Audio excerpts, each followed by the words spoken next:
Asher Krishanu b'mitzvotav v'tzivanu la'asok b'divrei Torah. Praise are you, God, who commands us to engage in the study of Torah. So wonderful for us to be together. I'm trying to remember the last time I did Torah study. It's been a while, so it's nice to be back.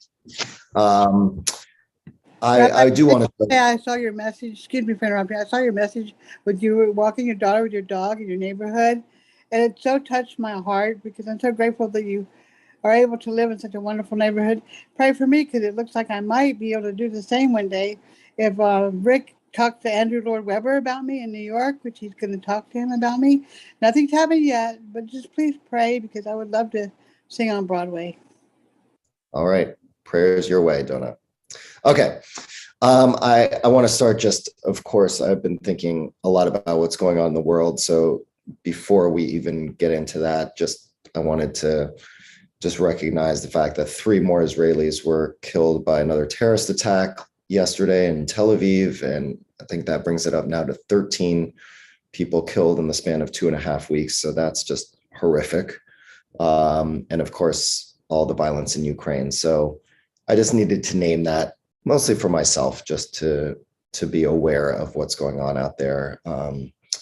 And so we need hope and peace more than ever before, that is for sure. So I want to transition now into this week's Torah portion. I have to admit, I don't know what was discussed at last week's Torah study, but usually most years, last week's Torah portion, Tazria, and this week's Torah portion, Metzora, are read together.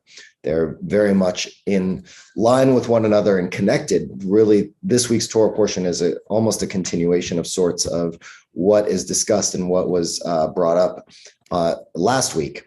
So this time, and I'm just going to put the link in the chat. So if you want to get the source sheet, follow along, you can do that.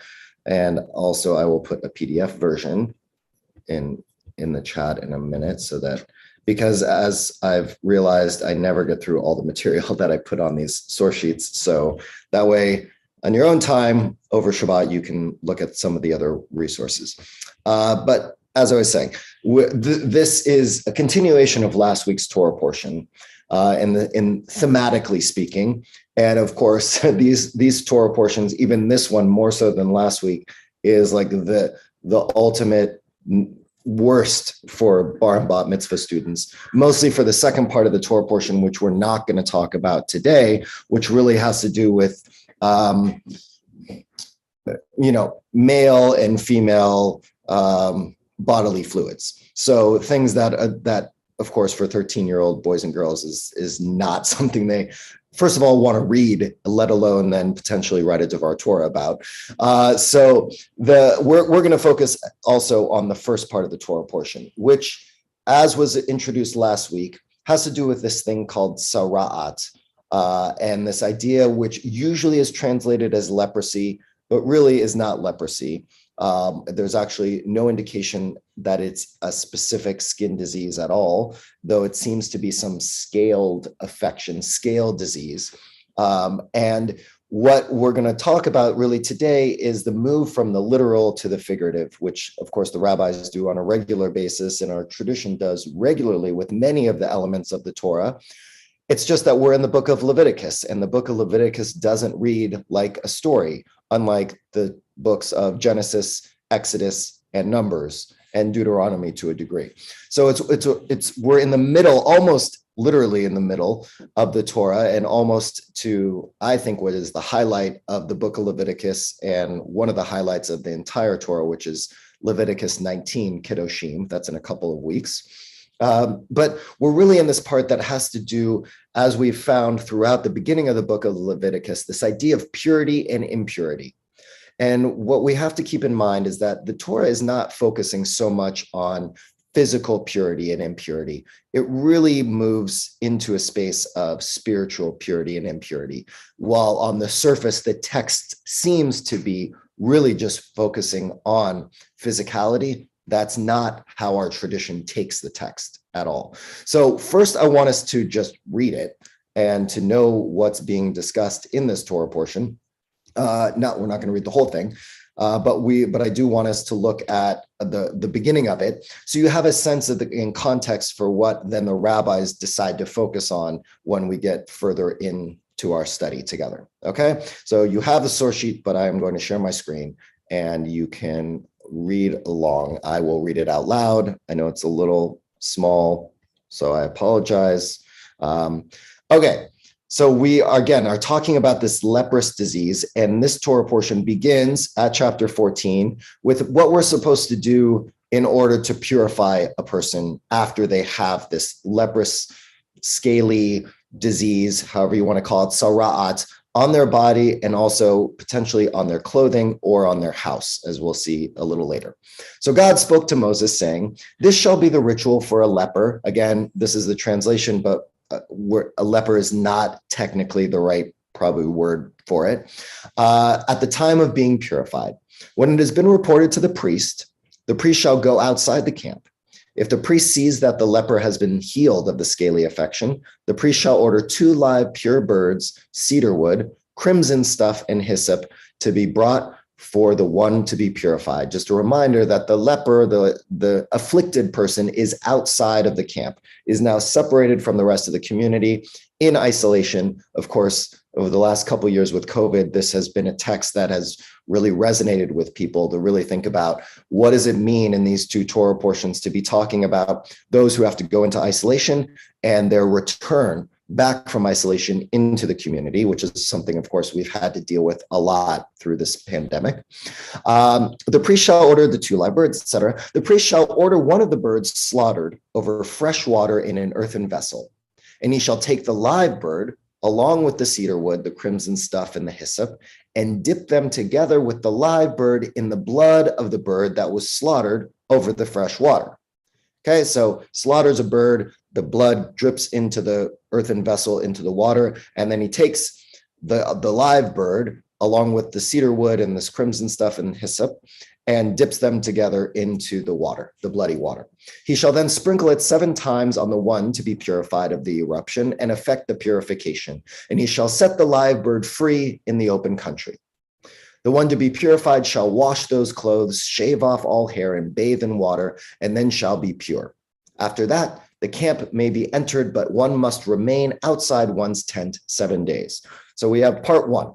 This is a multi-step process in order for this person to become purified, so to speak. The first is this interesting ritual of the birds and one slaughtered and the sprinkling of this bloody water and mixture of things over the person who is affected. This is while they're still outside the camp.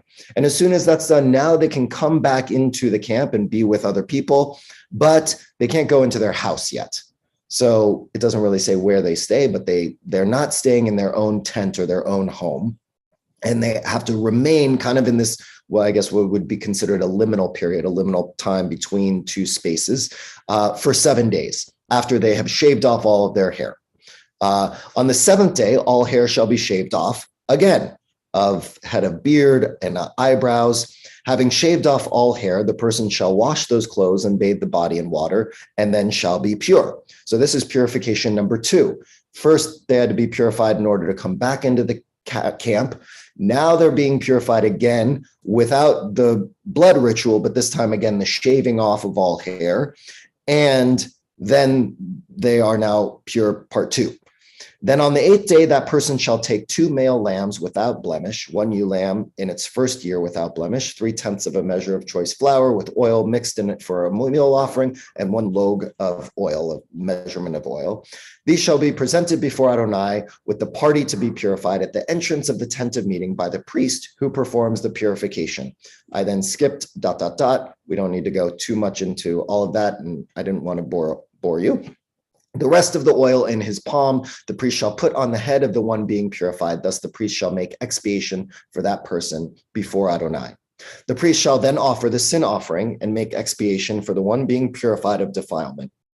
Last, the burnt offering shall be slaughtered, and the priest shall offer the burnt offering and the meal offering on the altar. The priest shall make expiation for that person, who shall then be pure.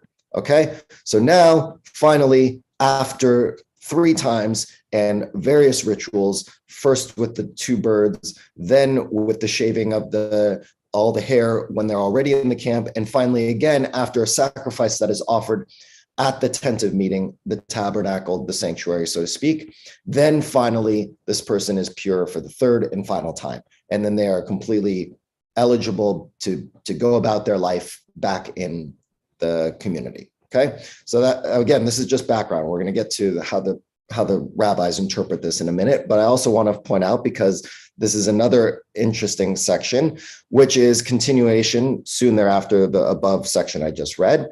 Now it's going to be about houses. So it's not just the person itself. This idea of this tzara'at, this scaly disease, whatever this may be, this spiritual impurity, also affects more than just the body. It also affects the home. Such as the ritual for one who has a scaly affection and whose means of purification are limited. Adonai spoke to Moses and Aaron, saying, when you enter the land of Canaan that I give you as a possession, and I inflict an eruptive plague upon a house in the land you possess, the owner of the house shall come and tell the priest, saying, blah, blah, blah, before I go on. Now, God is already foreshadowing what's going to happen when you actually live in homes, right? Because they're living in tents as they're wandering through the desert. And now this is flash forward. Once you are settled, whatever settlement looks like, this is what you're going to have to do if this impurity again arises, but now in your home, not just on your body. The owner of the house shall go and say to the priest, something like a plague has appeared upon my house. And the priest shall order the house cleared before the priest enters to examine the plague, so that nothing in the house may become impure. After that, the priest shall enter to examine the house.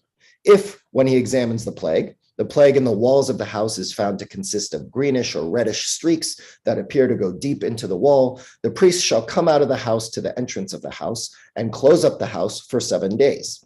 You know, the number 7, of course. On the 7th day, the priest shall return. And if he sees that the plague has spread on the walls of the house, the priest shall order the stones with the plague in them to be pulled out and cast outside the city into an impure place. If, however, I again dotted for a little bit, if, however, the priest comes and sees that the plague has not spread in the house after the house was replastered, the priest shall pronounce the house pure, for the plague has healed. To purge the house, he shall take 2 birds, cedar wood, crimson stuff, and hyssop, and he shall slaughter the one bird over fresh water in an earthen vessel. He shall take the cedar wood, the hyssop, and the crimson stuff, and the live bird, and dip them in the blood of the slaughtered bird in the fresh water, and sprinkle on the house 7 times. Having purged the house with the blood of the bird, the fresh water, the live bird, the cedar wood, the hyssop, and the crimson stuff, he shall set the live bird free outside the city in the open country. Thus he shall make expiation for the house, and it shall be pure. Such is the ritual for every eruptive affection, for scalds, for an eruption on a cloth or a house, for swellings, for rashes, or for discolorations, to determine when they are impure and when they are pure. Such is the ritual concerning eruptions. Okay, so again, a lot of details, but a similar process to what happens when a person's body is inflicted by this impurity or this plague, whatever it may be. The same thing happens if their home is inflicted by this. Right? You take the 2 birds, one is ritually slaughtered, you sprinkle it. Okay, so the rabbis are really interested in this, and they take it in an interesting way. But first, Jacob Milgram, who is a scholar on Leviticus. He has a whole book, aptly named Leviticus, where he goes through and talks about every section of the book of Leviticus. It's a great book. It's worth getting, in my opinion, if you really want to delve into Leviticus itself. And he looks at it more historically and scientifically than he does theologically or symbolically. So he says here, we are confronted with the binary opposition between holiness and impurity, which symbolize the forces of life and death, respectively.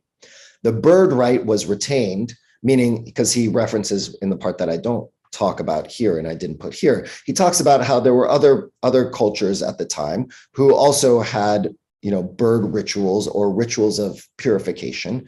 And the question arises, well, why would the Israelites maintain this ritual, this funky ritual around this impurity, as opposed to just getting rid of it?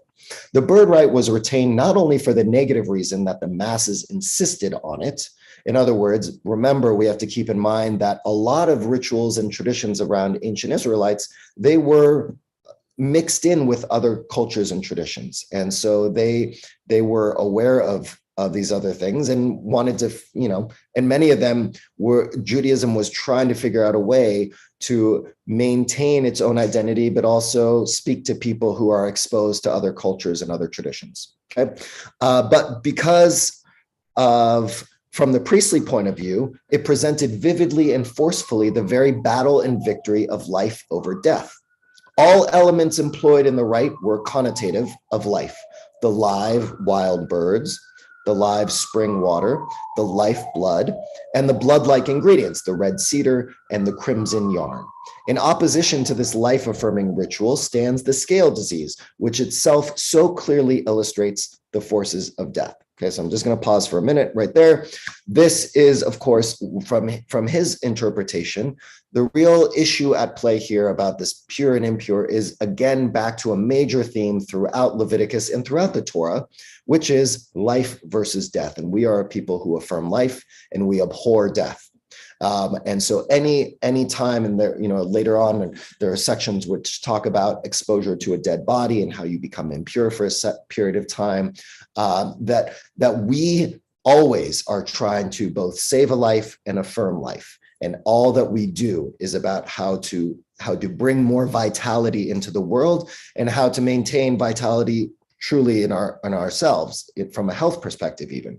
And so this ritual and the birds are representative of life and death. One goes free and goes off into the world, and in a way is kind of taking the impurity with it, similar to what we'll find in next week's Torah portion, which is this ritual that we refer to actually on Yom Kippur, because next week's Torah portion, Acharei Mot, discusses Yom Kippur and some different rituals associated with the holiday of Yom Kippur. We're going to find out about two goats. And one of the goats is the goat of Azazel. And the goat of Azazel, the high priest on Yom Kippur takes two goats, and one of them, basically the priest puts his hands on the goat, brings all the sins of the Jewish people onto that goat and sends it off to Azazel, wherever that may be, right? And historically speaking, it's probably a reference to another pagan god or ritual. And so again, it's taking that goat and casting it out of the community so that it can take the sins of the Jewish people away from the community itself, right? So here we have a similar idea about this bird, which can take the impurity and fly off with it. Donna, I see you had your hand up. Thank you, Rabbi. 7 years. I'm just grateful to God because so many wonderful things are happening in my life. I'll be 70 in June. And there's a song called, from It's a Beautiful Day, White Bird Must Sing or She Will Die, freed from the cage, set free. And I'm just like what you're saying about how the purity of the bird and the freedom of a bird, and girls are called birds, were free to sing. I just spoke taking the sin outside the camp. And this is so interesting. Thinking 7 is a very significant number here, and I'll be 70 in June. That's exciting. I'm just excited. Exciting, very exciting. Yeah, thank you, Donna. Yes, this idea of the bird being free, right? And what does it mean to cast it off? Via and then Merle. Hi, Via. Hi, nice to meet you. It's my first Torah study. Welcome.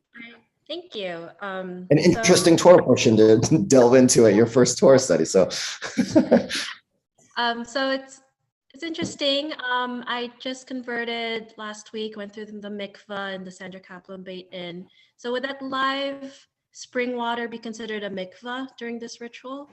Yeah, it's kind of like a mikvah, right? And the water itself is a flowing water, right? So it's a water that is supposed to be alive, right? Similar to there's a phrase used both for mikvah and in this case, mayim chaim, living waters, right? And the idea that it's flowing, and again with mikvah, it has to do with a birth or rebirth, so to speak. And here, just as Jacob Milgram points out in the passage that I just read, the water, every symbol associated with this ritual of moving from impurity to purity requires livelihood, right? And the living waters, a living bird, blood, which is representative of life, right? And the reason why we in the passage that we have earlier in Leviticus about the types of food we're supposed to eat and not supposed to eat, the idea of kashrut, also one of the most important parts is we're not supposed to have the blood. That's why kosher meat has the blood drained out of it ahead of time, because the life force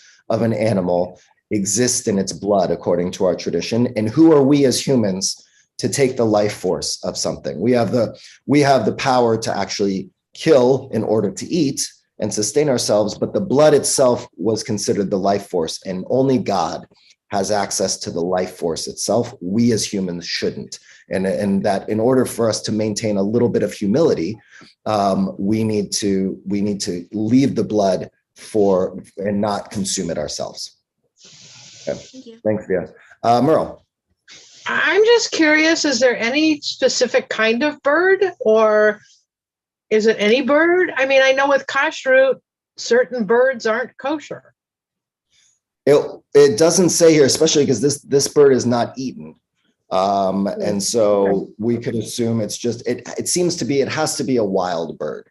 It has to be a bird that is not tamed, right? Because you don't want the bird to just literally stay in the camp once you release it, right? So the idea is that it's going to take, again, how do we symbolically remove the impurities from our lives, and that the bird is going to, so that you can literally see that impurity disappearing, right? Which would be very, very comforting, right? Unlike in today's world where we don't have as many visual symbolic references to this transition from purity to impurity or vice versa, right? The bird can represent that transitional moment in a way that we visually see, which would be very powerful. So yes, it doesn't talk about the details. Yes, thanks, Merle. Claudia. I have a question. Why do you think that, you can, in those times, you could get impure by, a corpse, being in contact with a corpse, menstruating woman, a creeping animal, I think, other things. But why would they consider death so impure? I mean, that's something that happens to all of us. Why would death be considered a source of impurity? Because death is the thing that, even though, yes, we all die, it's not something to be elevated or upheld in any positive way, right? To think about the laws of Shabbat, and one of the ways you can break the laws of Shabbat is to save a life. The importance of not standing idly by the blood of your neighbor, right? There are many references, both commandments themselves and just a kind of a feeling among our tradition that what we need to focus on is life and everything that comes with life, that death is a natural occurrence and we all experience it. And we have rituals to mark death, to elevate that moment so that it can still be a powerful moment. But our tradition never wanted to see death as something to look up to, or to be positively connected to it. Whereas other traditions would see death as a potential thing to hold up as a source of inspiration. We just don't do that. So it's not trying to say, let's ignore death and not ever focus on it, but let's not see it as something we should look forward to, in the sense of we're going to set up laws so that you can see death and martyrdom as a positive thing. Does that help? Yeah. A little, Claudia? Do you think it also comes from an element of fear or not? I don't think it's actually as much fear. I think, as we look at death just in the Torah, but then if you were to take the rabbis and the rituals around death and Shiva and Shloshim and everything that we have set up around death, I think there's an embracing of death. Think about it. We say a prayer every day, the mourner's Kaddish, multiple times a day, recognizing it doesn't actually talk about death itself, right? There's no reference to death in the prayer. It's about sanctifying life and praising God, but we say it in memory of the people who are no longer with us. So we're not scared, I think, so much traditionally and ritually of death. It's more that we will uphold the value of death and mourning, and mostly the people who are still alive. The focus mostly on our rituals around death and how we understand death is about those who remain alive after a person dies. How do we care for them? Shiva and shloshim, these are not rituals where we are taking the person who is dead and doing things for them. We're doing things for those who are left behind who need the support. So I don't know if it's as much fear as it is just trying in every possible way to not hold death up, as other traditions and some religions do, as something you benefit from and after. May I ask, Okay. Rabbi, may I ask a question, please? About cleansing and water. If you're already converted, you're already Jewish, and you want to rededicate yourself, I've never been bat mitzvah. Can I do that with it and have a mikvah too and plan a party for that? Because I want to ask Rabbi Nanas about that. Yes, you can. And people do mikvah, and I highly recommend anyone who's never done it to go. And there's a mikvah up at AJU, American Jewish University, at the top of Mulholland. It's open to anyone. It's not just for when you convert. People do it when they're go through transitional moments in their life, whether that is pregnancy, divorce, marriage. Some people in more traditional communities, women do it every month after menstruation. So, traditionally it's done on a regular basis. We just, in more liberal streams, kind of have highlighted conversion as the time for mikvah, but it can really be used to mark any moment of significance in your life. Thank you. Brad, yeah. Without glorifying death, the ancient Stoics and Epicureans felt the necessity to prepare for death, to think about death as a way of making that passage easier. And do we have, as Jews, that same concept of preparing oneself for death? Yes, actually, on your deathbed, you're supposed to do a bidui and I'd say the Shema. Someone traditionally is supposed to have a ritual even towards the very end of your life where you ask for forgiveness and you say the Shema. That's one part of it. Yeah, go ahead, Brad. But the Stoics and Epicureans, this isn't a thing you do at the very end of life. This is something you do during the course of your life. Yes, I don't think we really focus so much on that.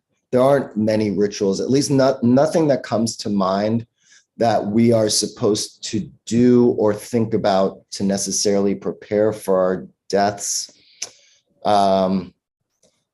It's mostly the way I view it is really how are the ways in which the only thing would be potentially legacy. And how do you set yourself up for a legacy? There's a lot of discussion and a lot of focus on the fact that when you are gone, what are you leaving behind?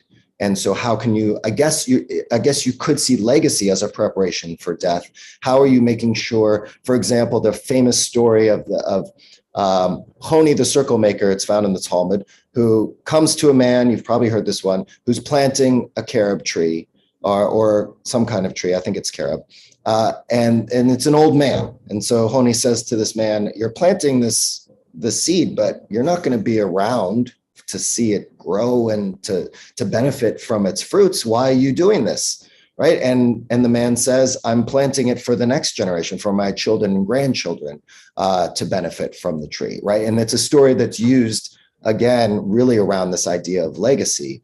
And so the rabbis do talk about there is a recognition you are going to die. And the way you prepare is not necessarily for the death itself or the rituals necessarily around death, but what you are preparing for is your memory, the memories that are going to be held onto by those who are going to remain alive. That's what you're obligated to think about, right? Tzedakah is also very much connected to this idea of legacy. And that's why many places honor people and have their names on buildings, right? As a way of having a legacy, right? So I would say those are ways that at least come to mind initially that are slightly different potentially from the Stoics, the ancient Stoics. Thanks, Brad. Merle. Oh, yeah. And then, yeah, Merle and then Susan.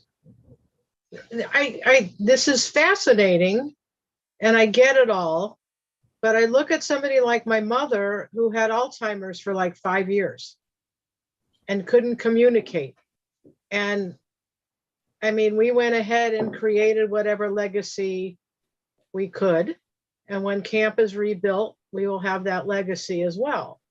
But how does a person, you don't know when you're going to get dementia and Alzheimer's. So is it fair to say that a family can create that legacy for them without their knowing?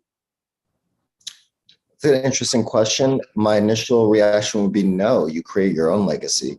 Like, for example, your mother's legacy started well before she had Alzheimer's dementia, right? She created her legacy with, and I think our tradition is about your action. I mean, we always need to be considering our legacy, in other words. It doesn't, because you're right. We don't know. The great grandchild is her clone, but that's, you know, I mean, I'm just curious as to how this, you know, I suppose she thought about her legacy long before she got ill, but we don't know that because she couldn't communicate. Well, and I don't necessarily know that most people actually think about their legacy intentionally. I think they should.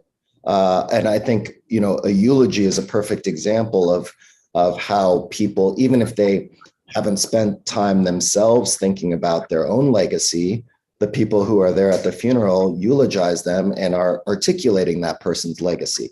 So I think there are two levels to the legacy. One is the responsibility we have to the people we care about and to ourselves to be intentionally developing a legacy while we're alive, to think about what is it, either physically or emotionally, spiritually, intellectually, that we hope to pass on and we hope to have as reminders of what matters to us. But we also need to go through and be thinking about the people that we care about and trying to help them with their own legacies, right? So I see it as we have dual responsibilities to ourselves and our own legacies, and we have the responsibility to uphold and help support other people's legacies, whatever they may be. Okay. Susan. I think it's an interesting, very interesting problem. And I would say there's one day in the Jewish calendar where you do think about death in your own, and that's when you dress in a shroud, and that's on Yom Kippur. So we do have one day where we focus intensely. But I think Brad's point is well taken in terms, first of all, Judaism isn't Greek culture, although it adapted a lot of it. I mean, since my mother's time, but we don't have, it's interesting that we don't have something that would prepare us all the time.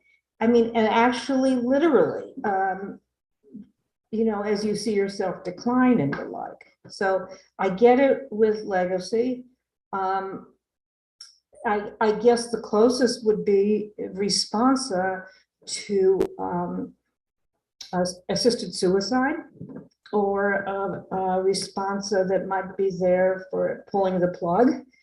I mean, those are literal situations, something like that, and they differ somewhat, but they are for saving lives, but not prolonging it. So I think that's something that the rabbis started, but didn't know about plugs and that prolonging of life. So maybe that is some kind of answer, or several questions that Brad raised. Yeah, that's also a good answer. Thank you, Susan. You're right. And so yeah, Yom Kippur, and then of course there's Yizkor, which is 4 times a year, right? Where we do, again, that's not necessarily, I think Susan's really speaking to, Yom Kippur is a preparation for our death, whereas Yizkor is more memorial for those who have already died, right? So it's slightly different experiences. So there's the memorial, but then there's our own preparation. And I think you're right, Susan. Yom Kippur is that day where we are supposed to prepare for our own deaths in some way. So thank you for raising that. Penina.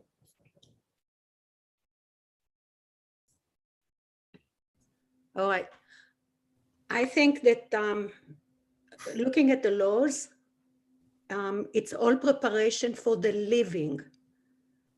When a person is sick, is how to protect the living. and the person sometimes who is sick also.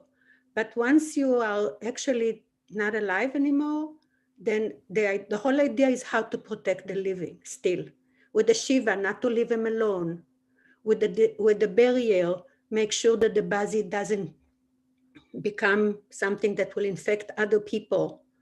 That's why you're supposed to bury deep, 7 whatever feet under. That's the whole take that I can do from this whole story. All the laws are for the living, because I don't think they had control over the death. That's why I don't think they actually attended to the needs of the dead. So that's my take on it. That's how to preserve health and well-being emotionally and physically. And the main thing that you learn from all these laws of the leprosy or other diseases is that they never actually continued traveling till everybody was okay. They waited for the one person. The whole camp stayed with them. They didn't leave him there. They gave him time to heal, and then they all moved on. And that's something, again, that to preserve the well-being of the community, of everybody, emotionally and physically. That's all I took. Thank you, Penina. I want to, don't I see your hand, but I want to keep going because, you know, the life and death, this is all great. It's not what the rabbis tend to focus on at all when it comes to this passage itself.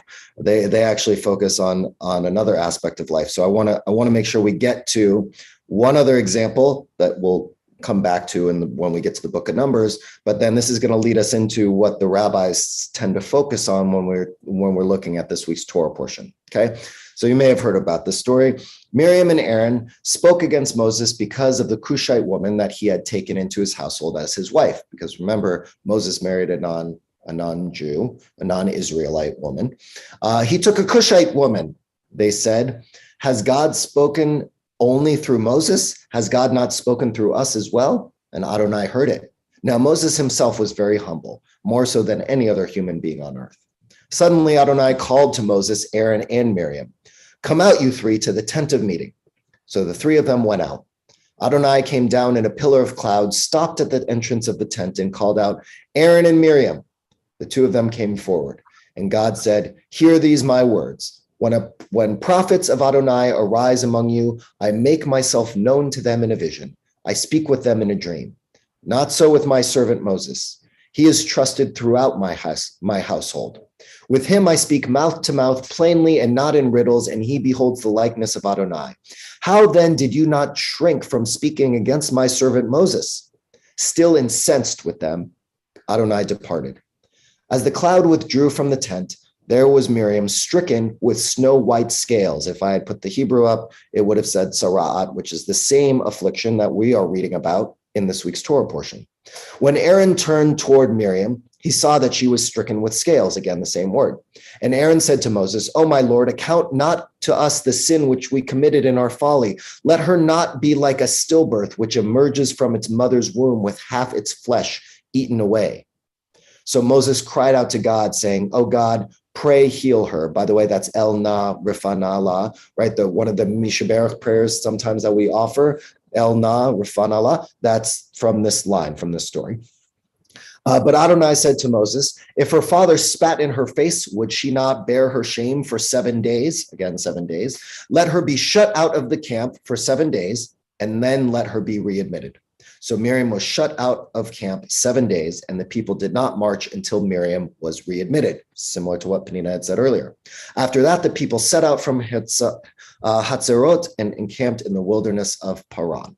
Okay, so this story, another significant story, has the same word referenced with the snow white scales and scales here that we have referenced in this week's Torah portion. And so the rabbis, of course, focusing on the entirety of the Torah and not just one specific section, try and figure out what's the connection here between this story where Miriam and Aaron speak out against their brother and basically are slandering him based on the fact that he married someone who is outside the community, right? They're gossiping about him behind his back, and God gets very upset at them and punishes, interestingly enough, only Miriam in this case, not Aaron, but that's a gender conversation for another time. But she goes through the same process pretty much that is referenced in this week's Torah portion. She's taken out of the camp. She has to stay there for 7 days, and then she can be readmitted just as we find. So what do the rabbis say in the Talmud? Rabbi Shmuel bar Nachmani says that Rabbi Yochanan says, leprous marks come and afflict a person for 7 sinful matters: for malicious speech, for bloodshed, for an oath taken in vain, for forbidden sexual relations, for arrogance, for theft, and for stinginess. Okay, so already the rabbis are taking this out of the realm of physical and physiological and bringing it into the realm of actions and morals and values. That what they are doing automatically, they are not spending their time focusing on, what are the medical conditions that may have caused this. What they're doing is saying, no, this happens because of certain sins that people do, right? And these are 7 of the sins. And then this one I think is very interesting. The last one, stinginess, as it is written, then he that owns the house shall come and tell the priest, saying, there seems to me to be, as it were, a mark in the house. Remember, we read that before, right? If someone finds that they potentially have tzara'at in their house, they go to the priest and say, oh, I think maybe we have this in our house.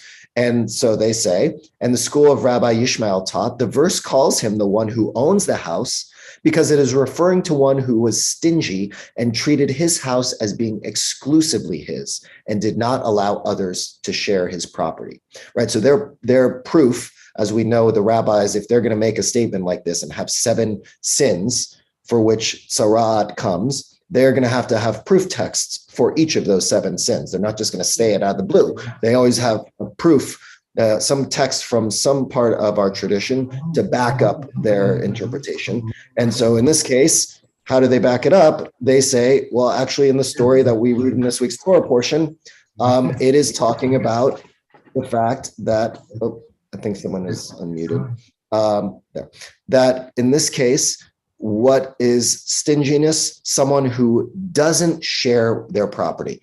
And that is one of the sins that would lead to this, is when you keep your home completely to yourself. And again, I don't think they're just talking about literally their home here, right? They're talking about when you keep your possessions and your success purely to yourself, that is not okay.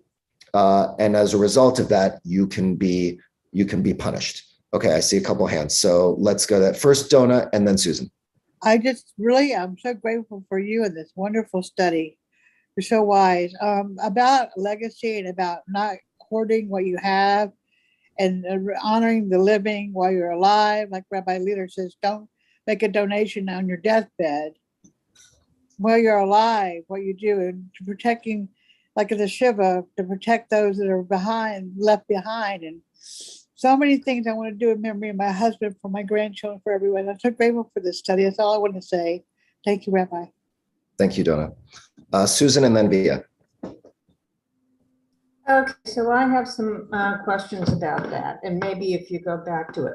Well, one, Rabbi Gottlieb, Mel Gottlieb from the Academy of Jewish Religion in California, said that another sin, Moses sinned with Lashon Hara. I've always thought that was the only one. I mean, this text you presented gives various other reasons. And then I thought, where did Moses commit that? Well, it's when he saw the burning bush and said the Jewish people won't listen to me. I thought that was like a reasonable argument against it. But in that Leviticus, the commentary was that he didn't trust the people. So that was a Lashon Hara.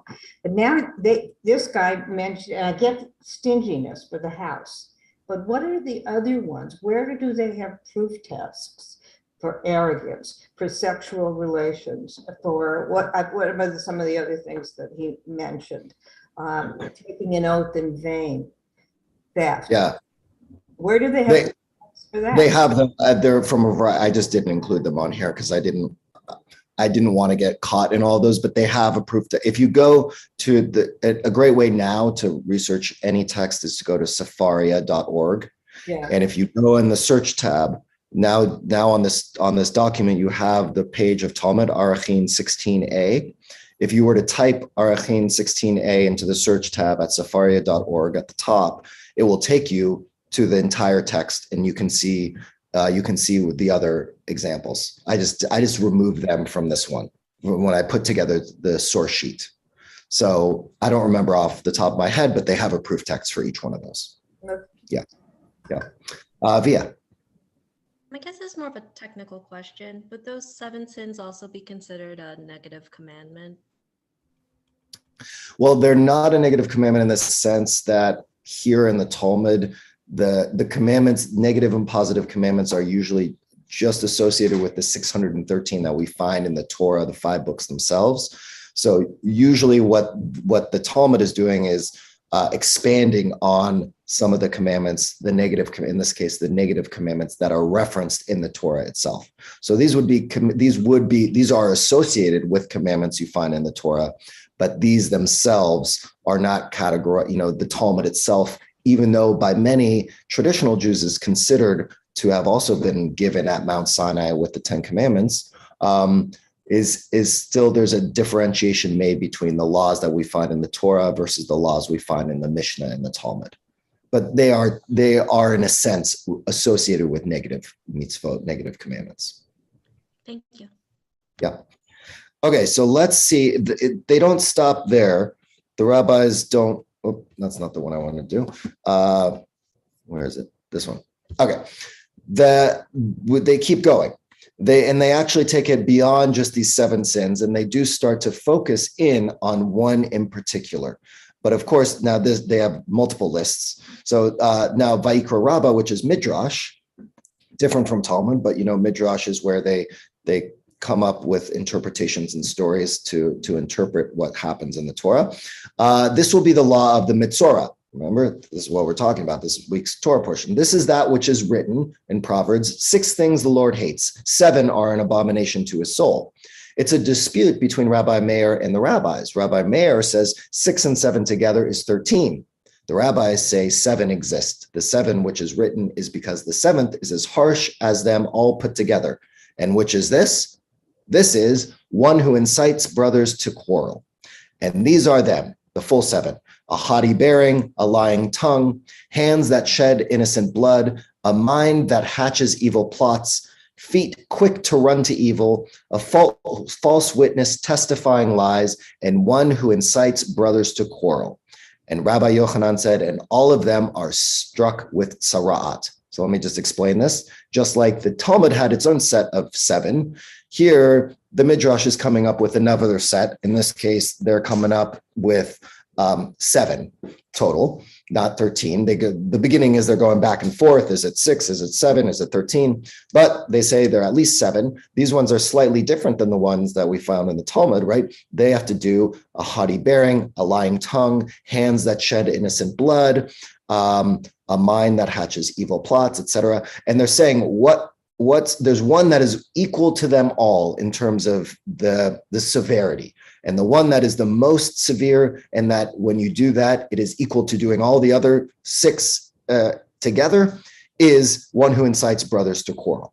And that is the one that is the most significant, right? And so as one of the more modern rabbis talks about, the whole person who, instead of using organs which are given to him for obtaining and practicing modesty, truth, for doing good and justice, spreading kindness, truth, and peace, has made himself the bearer and spreader of the very opposite of all of these, and has shown himself as the object of hate and abomination of God, who accordingly sends him the mark of his deep displeasure. So here, what the Rabbi Samson Raphael Hirsch is referencing these things that are referenced in the Midrash, which have to do with your body, right? Your words, how you move, right? The actions, how you go through your life, that we're doing the opposite. And when you do the opposite of what you are supposed to do in the world, when instead of pursuing peace and justice, you do the opposite. Instead of using your words to create, you use them to destroy. These are the things that lead to tzara'at, right? This type of impurity. So they're moving away from, well, if you're, there are there are environmental reasons why you can get tzara'at. There are spiritual and moral failings that lead to tzara'at, and that the way we are supposed to read what's happening in last week's Torah portion and this week's Torah portion is about your actions, and that the real impurity, and Phyllis and Warren, Shabbat Shalom. Sorry, you have to leave. Have a good Shabbos. That what we're really needing to start focusing on, according to the rabbis, is that this is a warning against you are going to get a sense, you are going to become impure through your actions when you act in the wrong way, immorally. Via, is your hand up about this, or is that from before? Oh, from before, sorry. Oh, that's okay. Okay, so then they take it one step further, and they focus in on one specific, not just all of these together. They take it one step further, right? Because Metzorah and Tzara'at are linked to this idea of Motzi Shem Ra, which is this idea of evil speech. That's really where we're heading in the last couple minutes, is the rabbis even focus even more so on speech and our words, and that is really what sets us off. And that's where, at the end here, which one is equal to all of them is the way we speak about other people. So again, back to the Talmud, in a page before what we had read earlier from the Talmud. Furthermore, Rabbi Yochanan says in the name of Rabbi Yossi ben Zimra, anyone who speaks malicious speech is considered as though he denied the fundamental belief in God. As it is stated, who have said, we will make our tongue mighty, our lips are with us, who is Lord over us, right? So, and I cut some of these out, but they give a few examples of how terrible it is to gossip or slander someone, right? And this first one, they're saying, someone who does that and has malicious speech and gossips and slanders someone else, it's as though they deny the existence of God, which according to the rabbis, that's a terrible thing. Right, that's Rabbi, terrible. What if you're telling the truth about something that someone did? It's not slander. What do you do? That's a good question. There are certain ways in which you are not supposed to even talk necessarily about something that someone did that is true when they are not there in the presence. Okay. So even if someone did something bad, for example, and there is proof that they did something bad, you are not supposed to have a conversation with a friend, according to our tradition, about how you. President Trump? Sorry? Not about President Trump? I mean, there's this is more focusing on people that you have direct connections and relationships to. But yes, technically, I guess you could expand it to that. Slandering other people, but here I think they're more focused on our interpersonal relationships, right? Not necessarily political back and forth and how we're feeling about leadership decisions, but really about in relationships with other people. Okay, so then they go, and Rabbi Yossi ben Zimra said, anyone who speaks malicious speech will be afflicted by leprous marks coming upon him, as it is stated, whoever defames his neighbor in secret, I will destroy him. Whoever is haughty of eye and proud of heart, I will not suffer him. And it is written there, and the land shall not be sold in perpetuity, for the land is mine, for you are strangers and settlers with me. And we translate this word in perpetuity, litzmitut, to lachalutin, in perpetuity or confirmed. Okay, so now, ever defames his secret, I'm going to destroy that person. And then Reish Lakish says, what is the meaning of that which is written? This shall be the law of the leper, Metzora. In the day of his cleansing, he shall be brought to the priest. This means that this shall be the law of the defamer, Motzi Shem Ra. This is the famous teaching from this Torah portion that Metzora, what is all this? If we're going to take everything we've talked about and put it into one big statement, the rabbis, and this is usually taught, even to younger kids, Metzora, this leprous affection, is really the result of how you speak about other people and about gossip and slander, that this is really about a warning against the negative impacts of speaking evil and bringing evil speech to you. Okay. And this one's just interesting. We'll skip it because there's not a lot of time. We'll keep going. Okay. This, I want to end really with, as I really love Rabbi Jonathan Sachs, a blessed memory.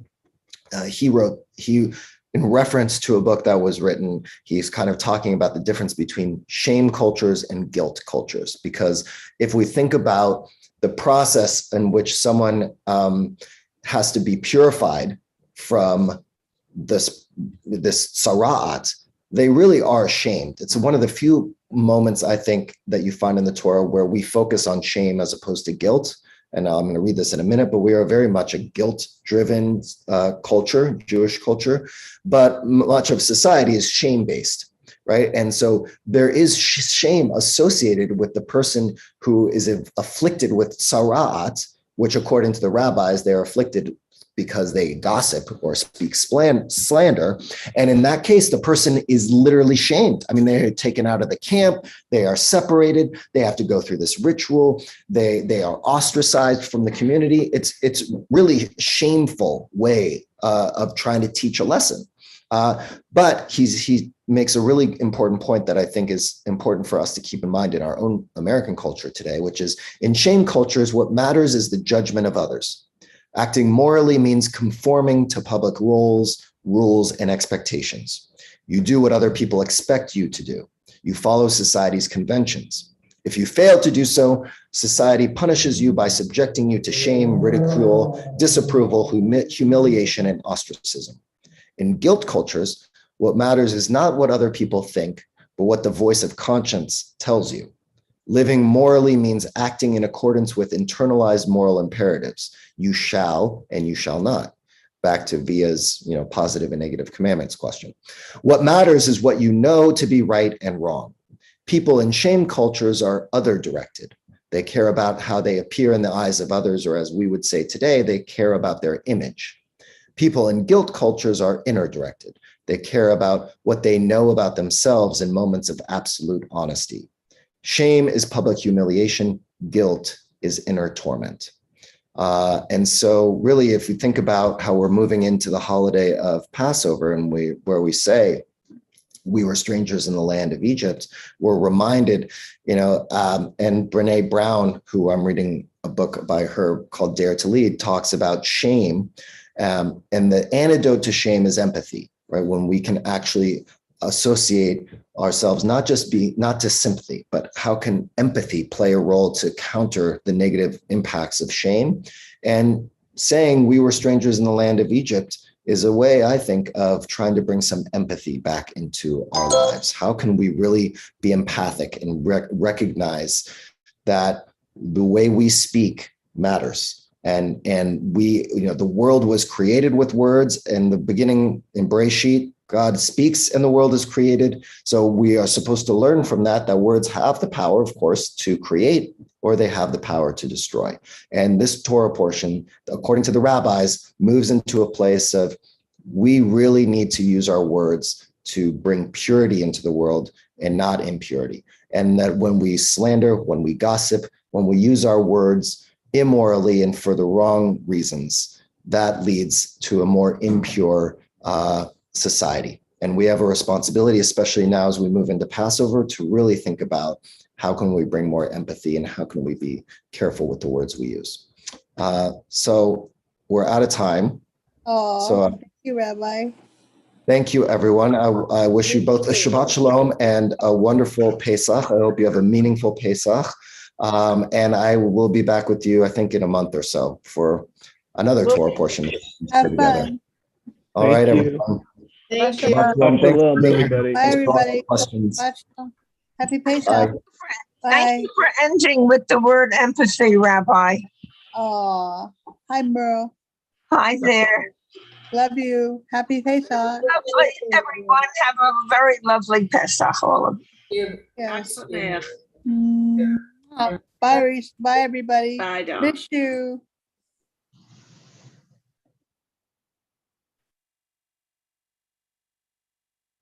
I imagine anybody there, I imagine we're not having next Friday, we're not having a class, of course. I don't know. I'm just assuming we're not, because everybody's preparing because the Seder is that very night. That's I have why. no idea. They'll let us know. Merle, are you making a Seder? We are making a Seder, but we're not doing it till Sunday. Oh, okay. Getting the family together, yeah. Allows you to choose your own misragas. And daughter and son-in-law and our youngest granddaughter will be at a mandatory karate competition. So we moved it to Sunday so that they aren't left out. Oh, very good. Our youngest granddaughter is #1 in the country for the USA karate team. Is that true? Yes, so she is required. Top karate kid? She is required to be at this dance competition. Wow. I mean, it's a karate competition. Okay, dear. I wish her luck.